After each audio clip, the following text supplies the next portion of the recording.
ठीक है बच्चे लोग, अपन स्टार्ट करते हैं how to solve numericals of conduction. ठीक है, इसमें अपन अलग अलग टाइप लेंगे जो कि एग्जाम्स में जो आते हैं, सारे टाइप्स मैं कवर कर रहा हूँ इसमें। सबसे पहला जो टाइप है उसकी तरफ देखते हैं, that is called as combination problem, और ये लाइक आता ही है, ठीक है, बहुत फेमस है। तो इसमें क्या रहेगा, गिवन की लाइक आपको 2 या 3 या 4 में भी हो सकता है रॉड्स या स्लैब्स वगैरह दिए रहेंगे जो कि पर्टिकुलर कॉम्बिनेशन में अटैच्ड रहेंगे, ठीक है, जॉइंट रहेंगे एक दूसरे से। मैं पर्टिकुलर कॉम्बिनेशन इसलिए बोल रहा हूँ क्योंकि आपको वो लोग डायरेक्टली जरूरी नहीं है कि बोलें कि like this is connected in series combination या like that object is being connected into parallel combination, ऐसा नहीं बोलेंगे वो लोग, ठीक है।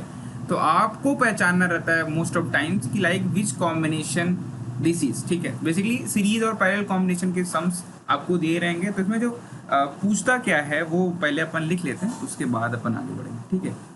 तो व्हाट इज टू फाइंड, मैं यहाँ फाइंड क्या क्या करना है वो भी देख लेते हैं। तो सबसे पहली चीज में जो फाइंड आउट करना रहता है वो आता है net thermal conductivity. Net thermal conductivity of like all the given configuration, जो भी कॉन्फ़िगरेशन में अटैच्ड रहेंगे उनका नेट थर्मल कंडक्टिविटी आपको पता करना रहेगा, ठीक है, यानी के नेट फाइंड आउट करना रहेगा। दूसरा आपको नेट रेजिस्टेंस भी निकालने के लिए बोल सकते हैं, नेट थर्मल रेजिस्टेंस, ठीक है, नेट थर्मल रेजिस्टेंस निकालने के लिए भी पूछा जा सकता है। और थर्ड कंडीशन में नेट करंट वगैरह या current through like one component, component मतलब वही रॉड या स्लैब, नेट करंट या करंट थ्रू वन कंपोनेंट, इस तरीके से पूछा जा सकता है, ठीक है। अच्छा, चौथा टाइप है that is called as ratio type of problems, ठीक है, ratio type problems. Ratio type problem मैं इसलिए बोल रहा हूँ कि इसमें क्या होता है, ऊपर की तीनों चीज़ें तो काफ़ी इजी आपको पता ही है, उसमें नेट थर्मल कंडक्टिविटी पूछ लेगा, इंडिविजुअल कंडक्टिविटी भी पूछा जा सकता है, ऐसा कुछ नहीं है। नेट रेजिस्टेंस पूछा जा सकता है, इंडिविजुअल रेजिस्टेंस भी पूछा जा सकता है, नेट करंट पूछा जा सकता है और इंडिविजुअल करंट भी पूछा जा सकता है, या कभी कभी जो है आपको टेम्परेचर डिफरेंस वगैरह भी पूछते हैं। और चौथा जो मैं रेशियो टाइप प्रॉब्लम बोल रहा हूँ ना, इसमें क्या होता है कि जनरली लाइक आपको दे देगा लाइक 2 रॉड हैं, दोनों सीरीज में कनेक्टेड हैं, तो उनके थर्मल कंडक्टिविटी का रेशियो बताओ, उनमें जो time of flow of heat energy है उनका रेशियो बता दो, ठीक है, उनके ये सब चीज़ें आपको जनरली दी रहती हैं, ठीक है। तो आपको रेशियो टाइप प्रॉब्लम्स भी पूछे जाते हैं, ठीक है। तो ये चारों टाइप को माइंड में रखो और लिख के रखो तो ज़्यादा बेटर है, क्योंकि आपको काम आएगा, ठीक है, बहुत ज़्यादा हेल्प करेगा ये। लाइक अप्रोच बता रहा हूँ अभी, अप्रोच बेसिकली बोले तो हाउ टू सॉल्व इट, ठीक है। तो अप्रोच में कुछ चीज़ें मैं क्लेरिफाई कर देता हूँ। अप्रोच इसका जो है मैं 2 पार्ट में बांट देता हूँ, लाइक इनके सम्स को सॉल्व करने का कितना तरीका है। 2 तरीका, दो स्टेप में आप इसके सम को सॉल्व करोगे। पहला होता है आइडेंटिफिकेशन,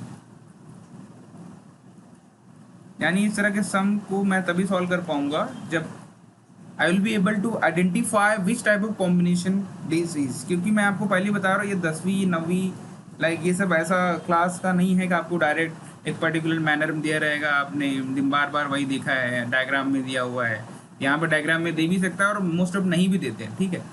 तो ये सब चीज़ें यहाँ पे नहीं रहती हैं, ठीक है, इंट्रांसेस में। तो आपको कॉम्बिनेशन को आइडेंटिफाई करने आना चाहिए, तो आइडेंटिफाई कर लोगे कॉम्बिनेशन को। नेक्स्ट अप्लाइंग फॉर्मूले, ये जो फॉर्मूला अप्लाई करना है इसमें मेरे को ज़्यादा बोलना नहीं है, क्योंकि ऑब्वियसली आपको net thermal conductivity in series in parallel combination, ठीक है, net resistance in series in parallel combination, ये सब आपको पता होना चाहिए, ठीक है। तो यहाँ पर अप्रोच में जो आइडेंटिफिकेशन ऑफ कॉम्बिनेशन है, पहले मैं वो आपको बता देता हूँ ये कैसे हम लोग आइडेंटिफाई करेंगे, ठीक है। यहाँ पे जो आइडेंटिफिकेशन है,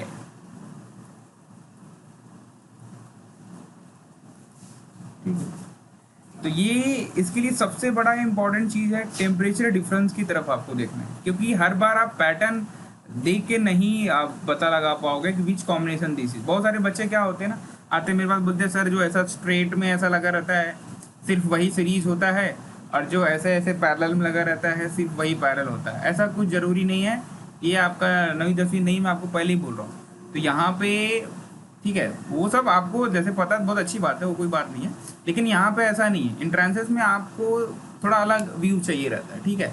यहाँ पे कॉन्फ़िगरेशन आपको वैसा दिखे जैसा 9 10 में था, वैसा ज़रूरी नहीं है। यहाँ पे हम लोग क्या करेंगे, सबसे पहले ये देखते हैं टेम्परेचर डिफरेंस मुझे बताएगा like which combination is there in the sum. तो अगर मान लो इसमें टेम्परेचर डिफरेंस की बात कर रहा हूँ मैं, इफ टेम्परेचर डिफरेंस मैं यहाँ डेल्टा टी से दिखा रहा हूँ बच्चे लोग, टेम्परेचर डिफरेंस मैं यहाँ डेल्टा टी से दिखा रहा हूँ। तो delta T is constant for each component जब मैं बोल रहा हूँ तो रॉड या स्लैब की बात कर रहा हूँ, यानी कि temperature difference across each rod या ईच स्लैब जो है सेम है, चाहे वो लाइक कितने भी रॉड्स या स्लैब्स यूज किए गए हों, ठीक है।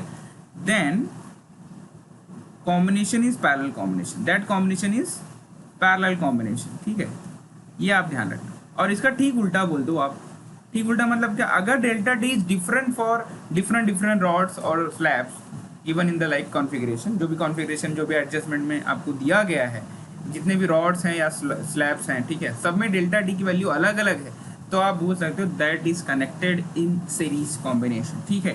तो if delta T is different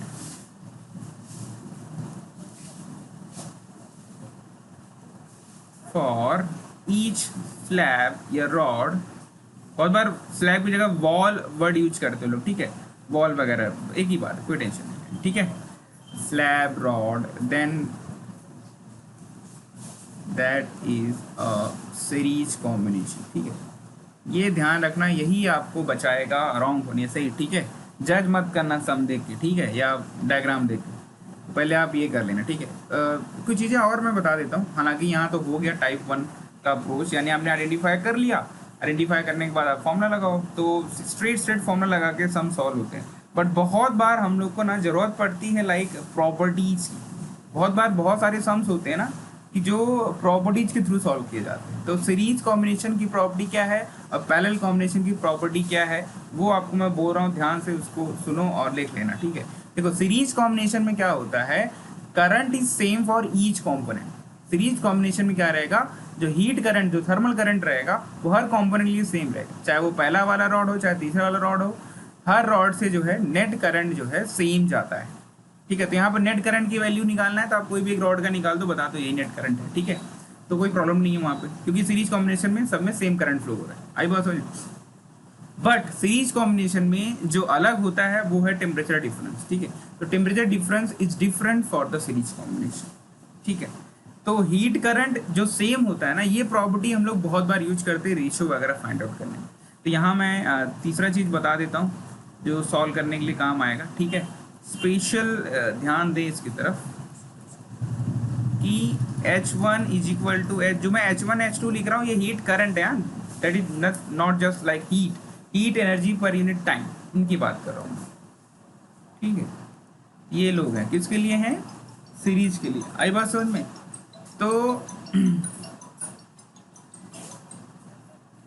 तो यहाँ पे आप लोग यूज कर सकते हो ये वाला कैरेक्टरिस्टिक्स का सीरीज के लिए, और पैरेलल में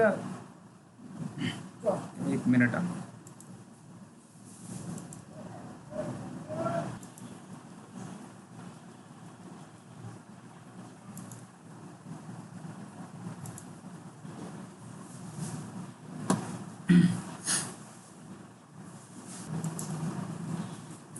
ठीक है बच्चे लोग, फिर आगे बढ़ते हैं। ये स्पेशल कैरेक्टरिस्टिक्स आप यूज कर सकते हो, ठीक है। फॉर्मूला वगैरह आप याद रखें और इसके थ्रू आप आसानी से सॉल्व कर सकते हो, ठीक है। नेक्स्ट टाइप हम लोग देखेंगे ऑफ जंक्शन प्रॉब्लम, ठीक है। तो जंक्शन प्रॉब्लम भी देखा जाए तो कॉम्बिनेशन में ही आता है, क्योंकि इसमें भी कॉम्बिनेशन दिए रहते हैं रॉड वगैरह के, ठीक है। बड़े फेमस सम्स है, आता ही है, आया भी है और आता रहेगा, ठीक है। तो this is type 2।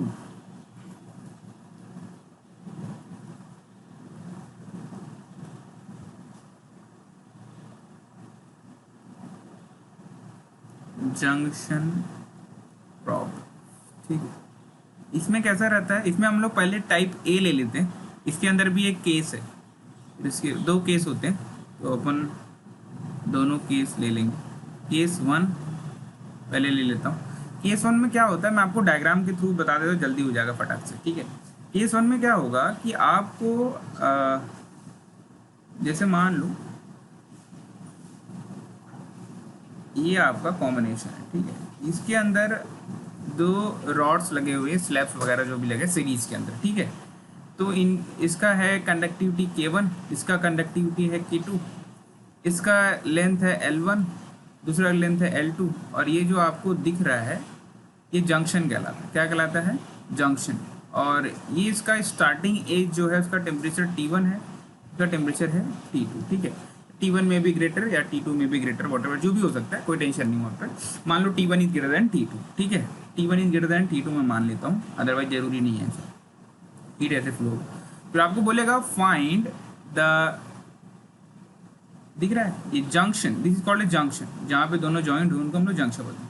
Find the junction temperature, तो यहाँ मैं जंक्शन टेम्परेचर को जो है थीटा से दिखा रहा हूँ, आपको ये फाइंड आउट करना है। ठीक है, तो इसमें आपको क्या अंदाज़ा मिलता है कि हाँ ये दोनों सीरीज में हैं। ठीक है, तो ये तो मैंने बनाया ही ऐसा है लाइक आपको आसानी से दिख जाएगा, और ऐसे आते भी हैं, ऐसा कोई बात नहीं, ये दोनों सीरीज में हैं। और यहाँ थर्मल करंट फ्लो हो रही T1 से T2 की तरफ। ठीक है, तो यहाँ पे जंक्शन का टेम्परेचर कितना होगा, तो बेसिकली यहाँ पे मैं एक प्रॉपर्टी यूज करूँगा, जो अप्रोच है यहाँ पे ध्यान दो, अप्रोच क्या रहेगा, क्योंकि दोनों सीरीज में है, सिंस गिवन कॉन्फ़िगरेशन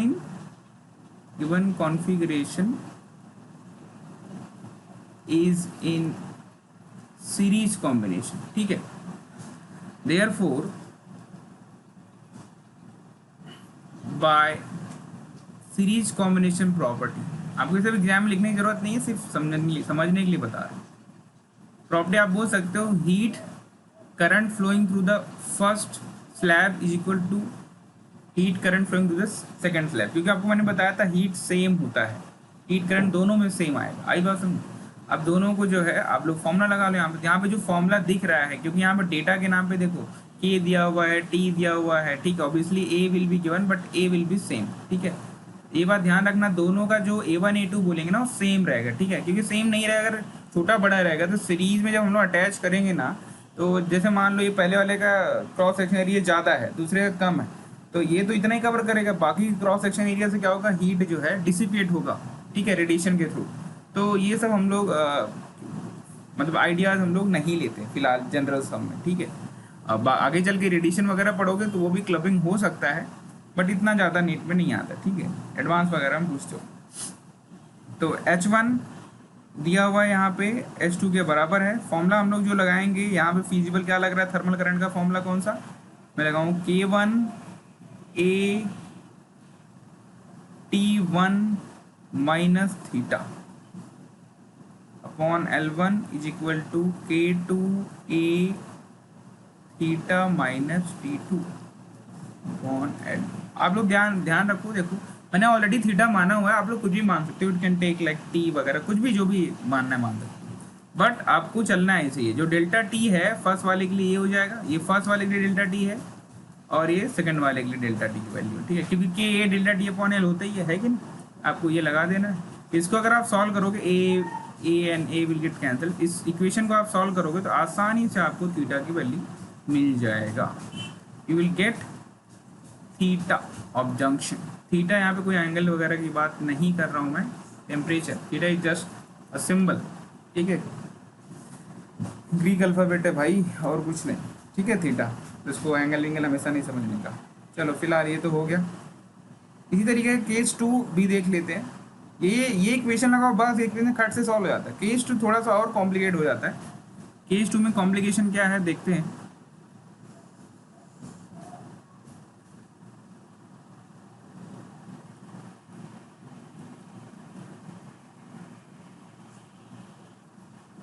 ठीक है, केस 2 में क्या होगा अभी मैं आपको बता दूं डायग्राम के थ्रू कि ऐसे ही रहेगा सिचुएशन सेम पिछली बार। ये जंक्शन है मान लो।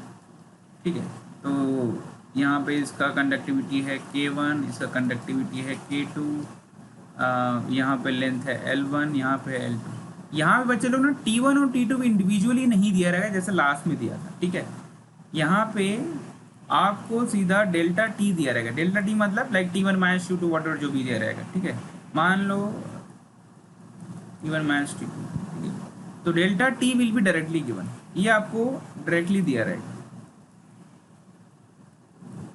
यानी आपको T1 T2 यानी इस एंड का T1 नहीं दिया रहेगा, इस एंड का T2 नहीं दिया रहेगा। ठीक है, तो इसको हम लोग कैसे अप्रोच करें, और पूछेगा क्या, वही जंक्शन। जंक्शन का टेम्परेचर कितना होगा, ठीक है। तो आप लोग क्या करो, अच्छा जंक्शन का तो नहीं पूछता इसमें मोस्ट ऑफ टाइम, आपको पूछता है सबसे पहले, यहाँ जान लो, यहाँ पे बॉडी आस्क के लिए मैं बता देता हूँ, अगर पूछता है like temperature difference across first slab या सेकंड स्लैब, ठीक है। मान लो अपन पहला स्लैब को जो है सॉल्व कर रहे हैं, ठीक है। आपको मान लो ये इसके अक्रॉस डेल्टा टी पता करना है, ठीक है। तो यहाँ पे मैं क्या करूँगा, यहाँ पे हाउ टू सॉल्व में सबसे पहला जो काम है फुर्सत में एकदम मस्त, आप लोग मान लो delta T is the temperature difference between like across the first slab के अक्रॉस जो टेम्परेचर डिफरेंस है, यानी यहाँ पे जो टेम्परेचर होगा और इसके जंक्शन का जो टेम्परेचर होगा उनके बीच का गैप डेल्टा टी है, ठीक है। तो आप जो है consider delta T is temperature difference across first slab. अगर सेकंड स्लैब की बात करें तो भी वही काम करना, सेम फॉर्मूला लगाना, ठीक है। देन यूज फॉलोइंग फॉर्मूला मैं यूज करने के लिए जो बोल रहा हूँ, ये मैं वही बात है जो अपन पहले सीखे हैं ना, H1 = H2 प्रॉपर्टी है ना सीरीज कॉम्बिनेशन की, हीट करंट बराबर रहता है दोनों में। यहाँ हम लोग ऐसे लिखेंगे K1, ये तो सेम ही रहेगा। यहाँ पे आप डेल्टा टी डायरेक्ट ले, क्योंकि आपने मान ही लिया है ना डेल्टा टी है पहले के क्रॉस, डेल्टा टी हो गया अपॉन L1 = K2A। और यहाँ पे बच्चे लोग क्या करना कि जो भी गिवन टेम्परेचर डिफरेंस रहेगा, गिवन टेम्परेचर डिफरेंस, उसमें से डेल्टा टी माइनस कर देना, ठीक है, डिवाइड बाय L। मस्त सॉल्व करो इसको, दौड़ते हुए आंसर आ जाएगा, ठीक है। आई बात समझ में? ओके, ये लगा दो, सीधा आंसर आ जाएगा, ठीक है। और ज़्यादा ना समझे तो पूछ सकते हो, कोई टेंशन की बात नहीं, ठीक है। अप्लाई करो, सीधा आ जाएगा, टेंशन की बात नहीं। ये हो गया आपको टाइप 2 भी हो गया, यहाँ पे कोई टेंशन नहीं है। टाइप 3 जो है भी अपन देख लेते हैं। टाइप 3 बच्चे लोग जो है ये भी एक्चुअली एक तरह का जंक्शन प्रॉब्लम ही है, बट इसको मैं बोलता हूँ रॉड कॉन्फ़िगरेशन प्रॉब्लम, ठीक है। ये भी मैं आपको सम के थ्रू बता देता, डायग्राम के थ्रू बता देता हूँ। इसमें होता ये है ना कि आपको ऐसा दे देगा, मान लो कुछ भी दे सकते हैं आप, ठीक है। जरूरी नहीं कि ये सर ने 3 बनाया, मान लो ये 3 रॉड है, इनका एंडिंग मैं बता रहा हूँ यहाँ पे, ठीक है। इनके टर्मिनल्स हैं ABC, ठीक है। तो इसका टेम्परेचर है, इस टर्मिनल का A का T1 है, इसका T2 है, इसका T3 है। तो जंक्शन का टेम्परेचर क्या होगा ये पूछते हैं मोस्ट ऑफ टाइम, ठीक है। ये भी आसानी से आप सॉल्व कर सकते हैं, इसको कोई टेंशन की बात बिल्कुल भी नहीं है, ठीक है। कैसे सॉल्व करना है, इसमें एक चीज़ आप ध्यान रखना। देखो, अगर आपको याद होगा कि इलेक्ट्रिसिटी आपने पढ़ा होगा, कि इलेक्ट्रिसिटी पार्ट 2 इसमें किरचॉफ्स लॉ वगैरह आपने देखा ना, जंक्शन लॉ वगैरह देखा होगा, ठीक है। सेम चीज़ यहाँ भी है, यहाँ भी जंक्शन लॉ लगता है, बट यहाँ पे जंक्शन लॉ लगाने के पहले एक चीज़ ध्यान रखना पड़ता है, वहाँ भी वही चीज़ है, यहाँ भी वही चीज़ है, कि जो हायर टेम्परेचर रहेगा वहाँ से करंट फ्लो होगा टुवर्ड द लोअर टेम्परेचर्स, ठीक है। तो यहाँ पे आपको ये ध्यान रखना है कि किरचॉफ्स लॉ ऑफ करंट के हिसाब से कि करंट कमिंग फ्रॉम, ठीक है, current coming from the higher temperature will be equal to the sum of all the heat current going toward the all the lower temperatures, ठीक है। यहाँ पे मैं कंडीशन आपको दे देता हूँ, थोड़ा ज़्यादा प्रैक्टिकल लग जाएगा सम। मान लो कि T3 जो है T2 से बड़ा है और T2 बड़ा है T1 से, ठीक है। ये आपको सम में दिखेगा, मैं हालांकि यहाँ कोई न्यूमेरिकल वैल्यू नहीं लिया हूँ, कभी यहाँ बोल देगा T1 जो है 0 है, B की जगह T2 की जगह बोल देगा 30 है, T3 की जगह बोल देगा 60 है। तो यहाँ पे T3 सबसे बड़ा हो गया, T2 से कम है और उससे भी कम T1 है। यहाँ पे आपको ध्यान रखना ये पड़ेगा कि जो T3 है वहाँ से हीट करंट ऐसे जाएगा, ठीक है, और ऐसे जाएगा जंक्शन पे, ठीक है। फिर जंक्शन पे जब पहुँचेगा तो ये मुड़ जाएगा इसकी तरफ भी और इसकी तरफ भी, ठीक है। ये हो गया I3, ये मान लो I2 है, ये मान लो ये I1 है। I मतलब वही थर्मल करंट, I दिखाओ या H से दिखा दूँ, चलेगा, चलो H ही दिखा देते हैं, ठीक है। ज़्यादा ऑप्शंस अपन नहीं रखेंगे सिंबल के, ठीक है। तो यहाँ पे हियर बाय किरचॉफ्स लॉ, ठीक है, you can write H3 = H2 + H1, बाकी आपको जो रिलेटिव इन्फॉर्मेशन दिया रहेगा, लाइक रॉड्स का कंडक्टिविटी वगैरह बताया गया है, उनका लेंथ वगैरह बताया गया है, ठीक है। तो आप लोग वही फॉर्मूला लगा लेना जो फिट होगा आपके dq/dt या K A, like delta T upon L या डेल्टा टी अपॉन आर भी बहुत बार लगता है ना। तो एच की वैल्यू मैं आपको बताया ही था, जो एच बोले तो थर्मल करंट की बात करो। हाँ, ये dq/dt लिखो यानी कि एनर्जी अपॉन टाइम लिखो, इतना लल्लू तो आता नहीं है यहाँ पे, इतना ईजी नहीं आता है। या आपके डेल्टा टी बाई एल लिखो, ठीक है। या आप temperature difference divide by resistance लिखो, ठीक है। या आप M S delta T by T लिखो, ठीक है। या एम एल बाय टी लिखो, ठीक है। ये सारे के सारे एच थर्मल करंट के ही फॉर्मूले हैं, ये भी ये भी ये भी ये भी, ठीक है। इसमें सारे टर्म मैं आपको ऑलरेडी बता चुका हूँ। एल होता है, ठीक है, लेटेंट हीट होता है ना, स्पेसिफिक लेटेंट हीट वगैरह, ठीक है। और एस जो है आपका स्पेसिफिक हीट कैपेसिटी वगैरह है, ठीक है। और आर रेजिस्टेंस है, सबकी कंडक्टिविटी वगैरह, ये सब आसानी से आप जो है निकाल सकते हो। ये हो गया रॉड कॉन्फ़िगरेशन के प्रॉब्लम्स, ठीक है। इसमें ये चीज़ आपको ध्यान रखना, रॉड कॉन्फ़िगरेशन को तोड़ा मोड़ा भी जा सकता है, बट उसके लिए आपको जो टाइप 1 के प्रॉब्लम है उनका कंडीशन पता होना चाहिए। बहुत बार रॉड के जो प्रॉब्लम्स होते हैं ना, उनको हम लोग जो है कॉन्फ़िगरेशन में सेट करने के बाद, जैसे अभी ये कॉन्फ़िगरेशन आपको समझ में नहीं आ रहा, ठीक है, तो इसको आप सेट कर सकते हो depend upon the like given temperature differences वगैरह। तो हम लोग वो सम के, जब मैं सम सॉल्व कराऊंगा तो आपको अच्छे से समझ में आ जाएगा, ठीक है। ये हो गया आपको टाइप 3 रॉड प्रॉब्लम्स, ठीक है। इनको ध्यान रखना और ऐसे सम को ढूंढ ढूंढ के पहले करना, ठीक है। बाकी सम में टाइम पास करने की जरूरत नहीं। अभी टाइप 4 देख लेते हैं अपन, है ना। टाइप 4 होता है लाइक, ये एक मिक्स्ड कंसेप्ट होता है, mixed concept of calorimetry. Calorimetry में आगे लेने वाला हूँ, ठीक है, बट थोड़ा बहुत आई होप आपको पता ही है। कैलोरीमेट्री एंड हीट कंडक्शन, ठीक है, मिक्स कंसेप्ट के ऊपर आता है। इसमें कैसा रहता है, मैं इसका भी डायग्राम बना देता हूँ, डायग्राम से मस्त समझ में आ जाएगा। जैसे दे देगा like there is a this large block, block से जो है ऐसे रॉड्स निकले हुए हैं, ठीक है, अलग अलग जगह ये रॉड निकला हुआ है, ठीक है। आई बात समझ, ठीक है। और इनका जो है टेम्परेचर अलग अलग हो सकता है, लाइक इसका टेम्परेचर मान लो T1 है, इसका मान लो T2 है, इसका मान लो T3 है। यहाँ से हीट आ रहा है, इधर जा रहा है, ठीक है। और इसके ऊपर ना वैक्सेस लगे रहेंगे, इन रॉड्स के ऊपर वैक्स लगा रहेगा। क्या लगा रहेगा? वैक्स। होता क्या है, जब हीट पास होगा इस रॉड पे जाएगा तो इस रॉड में भी हीट कंडक्ट होगा सेम टेम्परेचर पे, ठीक है। तो जो T1 वाला है तो ये मेल्ट होगा, ठीक है, वैक्स मेल्ट होगा। तो उसके बाद T2 पर जाए, यहाँ पे वैक्स मेल्ट होगा, यहाँ पे वैक्स मेल्ट होगा। इस तरह के वैक्स मेल्टिंग का प्रॉब्लम आपको आ सकता है। जरूरी नहीं है कि इसी कंडीशन में दिया रहे, आई बात समझ में। इसमें एक और है, वो ध्यान रखना कि जैसे मान लो कभी कभी रेशियो पूछेगा K1:2, K2:K3, where K1, K2 and K3 are the conductivities of all these rods of different materials. ये प्रोपोर्शनल होगा L1/L2/L3/L3। ये L1, L2, L3 वो लेंथ है, क्या बोलते हैं, जो मेल्ट हो गए हैं, ठीक है। यानी कि अगर मान लो रॉड के ऊपर पूरा ही मैंने वैक्स लगा दिया है, पहले वाले पे 5 सेंटीमीटर रॉड, पहले वाले रॉड के ऊपर 5 सेंटीमीटर का लेंथ का वैक्स अगर मेल्ट हो गया तो L1 की वैल्यू 5 हो जाएगी, ठीक है। यानी कि L1 is the length of the मॉल्टन wax, ठीक है। तो ये भी आपको हेल्प आता है, लेकिन ध्यान रखना फिलहाल जनरल अभी तो सम नहीं पूछे गए हैं ऐसे, बट ध्यान रखना। फिलहाल हम लोग पुराने चीज़ पे आते हैं। When wax melts due to heat current, ठीक है, सिंपल सी बात है। इसका मतलब ऐसा है, इन रॉड, कोई भी स्पेसिफिक रॉड की वजह से वैक्स जो मेल्ट होता है, ठीक है, तो उसमें उस कंडीशन में हम लोग क्या करेंगे, ठीक है। उस कंडीशन में बहुत सारी चीज़ें पूछी जा सकती है।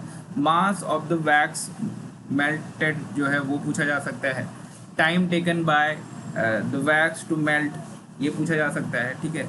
वॉल्यूम वगैरह पूछा जा सकता है, लाइक बहुत सारे फैक्टर्स होते हैं। यहाँ पे हियर हम लोग एक कंडीशन ले लेंगे, देखो जितना हीट करंट होगा, ठीक है, हीट करंट होगा थ्रू द रॉड, उतना ही हीट जो है अपना इसमें काम आएगा वैक्स को मेल्ट करने में, ठीक है। वैक्स को मेल्ट करने के लिए जो हीट काम आता है उसे हम लोग बोलते हैं लैटेंट हीट। क्या बोलते हैं?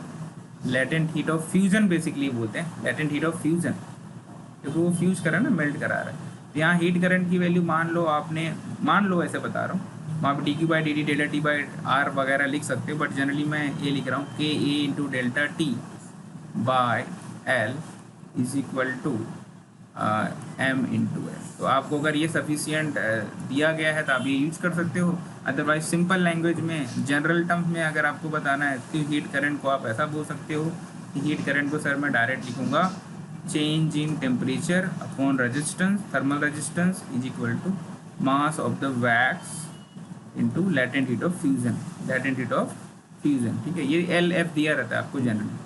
ठीक है, तो ये आपको ये मास वगैरह निकाल सकते हो ऐसे कितना मेल्ट वगैरह हुआ। ठीक है, बट कभी कभी rate of change of like mass पूछता है, तो वहाँ पे क्या होता है, ये मास वेरिएबल हो जाता है। फॉर्मूला यही रखने का delta T by delta R L F into D M by D T कर देंगे। D M by D T आपको ये बताता है like what is the rate of the fusion of the wax melting. ठीक है, D M by D T आ जाता है, सिंपल सी बात। ओके, तो फिलहाल जनरल चीज़ ये हो गई, ये ध्यान रखना है इसको, वैक्स वाला भी वो काम आएगा। कैलोरीमेट्री में और भी हम लोग सम देखेंगे बहुत अच्छे से, इसमें आपको ये समझ में आया। ठीक है, एक रॉड भी दिया जा सकता है, एक रॉड भी अगर मैं दे दूंगा, बोल देंगे फिर मैंने 5 ग्राम वैक्स रखा हुआ है, ये इतने टाइम में मेल्ट हो गया, मुझे मास बता दो, सब में यही अप्रोच लगाने का। ठीक है, और ये जो मैंने ऊपर वाला जो बॉक्स बनाकर उसमें 3 अलग अलग रॉड लगाए ना, ये एक्चुअली एक तरह का सिस्टम है। ठीक है, पहले यूज़ किया जाता था कंडक्टिविटी वगैरह निकालने के लिए। ठीक है, यानी मान लो मेरे पास अलग अलग मटेरियल है या नया मटेरियल मुझे मिला हुआ है, डिस्कवर हुआ एलिमेंट, उसका रॉड बना के मैं ये मेथड से उसका कंडक्टिविटी निकाल सकता था। ठीक है, तो बहुत इजी मेथड था, पहले ज़माने में यूज होता था। ठीक है, अभी तो बहुत सारे एडवांस मेथड हैं। ठीक है, तो जनरल आप यूज कर सकते हो, ये सिर्फ ध्यान रखना। ठीक है, नेक्स्ट मास की जगह वॉल्यूम इंटू डेंसिटी भी आपको लगाने को आ सकता है। ठीक है, कुछ चीज़ें नोट करने के लिए मैं आपको बता रहा हूँ, उसको आप नोट कर लो। नोट में सबसे पहली चीज़ ये ध्यान रखो, बहुत सारे बच्चे जो है ना रेट ऑफ कूलिंग को लेके ना टेंशन में रहते हैं। आगे रेट ऑफ कूलिंग जो है ऑलरेडी बहुत लोग ने सुना होगा, मैथ्स में भी सुना होगा, but basically rate of cooling directly जुड़ा हुआ है न्यूटन्स लॉ ऑफ कूलिंग से। ठीक है, ये एक्चुअली रेट ऑफ कूलिंग ही बताता है। रेट ऑफ कूलिंग मतलब ये होता है लाइक कोई गर्म चीज़ है अगर ठंडे एनवायरनमेंट में रख दी जाए तो like how fast it will cool down, how fast it will losing heat, what is the rate of losing heat by heat right to the surrounding. तो रेट ऑफ कूलिंग ये मतलब, लेकिन रेट ऑफ कूलिंग में ना बहुत बार problem हुई हो जाती है ना कि बच्चे रॉन्ग कर जाते हैं, ये समझ नहीं पाते लाइक रेट ऑफ कूलिंग में करना क्या है। देखो, रेट ऑफ कूलिंग का दो मतलब होता है, एक होता है D Q by D T. D Q by D T मतलब क्या, जो हम लोग अभी करते हैं जिसको हम लोग हीट करंट बोलते हैं। ठीक है, हीट करंट। तो ये लेकिन हीट करंट कैसा कि इसमें अपना हीट जो है फ्लो हो रहा है टू द सराउंडिंग, लाइक जहाँ से फ्लो हो रहा है उसका टेम्परेचर गिरता जा रहा है। ठीक है, तो ये आपका रेट ऑफ कूलिंग भी बताता है। ठीक है, D Q by D T is also like loss of heat energy per unit time, यानी इसी हीट करंट को आप लोग क्या बोल सकते हो, loss of heat energy per unit time. इसी को हम लोग रेट ऑफ कूलिंग भी बोलते हैं न्यूमेरिकल वैल्यूज के टर्म में। ठीक है, या बहुत बार इसको बहुत लोग D T by D T, T मैं यूज नहीं करूँगा, ये ऊपर वाला जो टी है वो टेम्परेचर बता रहा है, तो उसकी जगह बहुत लोग D theta by D T भी लिख सकते हैं, आपको D capital T by T small T भी लिखना है तो लिख सकते हैं। ये दोनों भी इसका मतलब होता है change in temperature per unit time, change in temperature, यानी कि ये भी ये टेम्परेचर के टर्म में है जो न्यूटन ने यूज किया था, पर यूनिट टाइम, और ये है चेंज इन हीट एनर्जी या लॉस ऑफ हीट एनर्जी। ठीक है, पर यूनिट टाइम। ठीक है, ये ध्यान रखो। अच्छा, अगर नहीं पहचान पा रहे हो तो सबसे अच्छा तरीका ये है कि उनका यूनिट पे ध्यान दो। ठीक है, यानी सब में आपको रेट ऑफ कूलिंग निकालने के लिए बोला और आपको समझ नहीं आ रहा कौन सा फॉर्मूला लगाऊं, D theta by D T वाला लगा दूं, न्यूटन लॉ ऑफ कूलिंग लगा दूं, D Q by D T लगा दूं, तो आप लोग क्या करो, आंसर का यूनिट पे ध्यान दो। अगर आंसर की यूनिट पे जूल पर सेकेंड है तो समझ लो आपको D Q by D T वाला फॉर्मूला लगाना है। अगर आपको केल्विन पर सेकेंड या लाइक डिग्री सेल्सियस पर सेकेंड दिया हुआ है तो आपको न्यूटन लॉ ऑफ कूलिंग वाला निकालना है। ठीक है, दोनों दिया रहेगा तो like there may be confusion. ठीक है, बाकी फिर उसके बाद ज़्यादा स्पेसिफाई तो आपका सम ही कर सकता है, हालांकि इससे ज़्यादा प्रॉब्लम नहीं होती। ठीक है, और एक चीज़ ऐसे ही नोट में बता रहा हूँ, ये भी लिख लो, काम आएगा सम में बहुत बार। कभी कभी क्या होता है ना, वाटर और आइस का ना जंक्शन वगैरह दे देता है, और जंक्शन का टेम्परेचर देता नहीं है और पूछता भी नहीं है, कुछ और ही टेम्परेचर पूछता है, बच्चे लोग टेंशन में आया। ये हमेशा ध्यान रखने का, junction of ice and water surface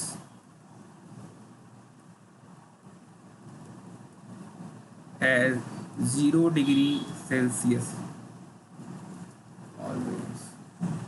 as temperature of 0 degree always. हमेशा बिना पूछे कभी भी अगर मान लो इन केस लाइक स्लैब वगैरह में ही आपको आइस वाटर का ऐसे कुछ पूछ ले कॉम्बिनेशन में, आइस वाटर का कॉम्बिनेशन पूछ लिया तो उसमें बिना पूछे आइस वाटर का जंक्शन का टेम्परेचर 0 डिग्री होता है, ये आप लिख लेना, ठीक है। तो जनरल यहाँ तक मैंने आपको बता दिया, इतने टाइप के सम्स आते हैं, ठीक है, कंडक्शन में, तो आपको ये आना ही चाहिए, तब अच्छे से लिख लो, उसके बाद सम करो, बहुत ईजी लगेगा। और इतने टाइप के ही सम्स आपको अटेम्प्ट करके जाना है, ठीक है, ज़्यादा एक्स्ट्रा सम्स करने की कोई ज़रूरत नहीं।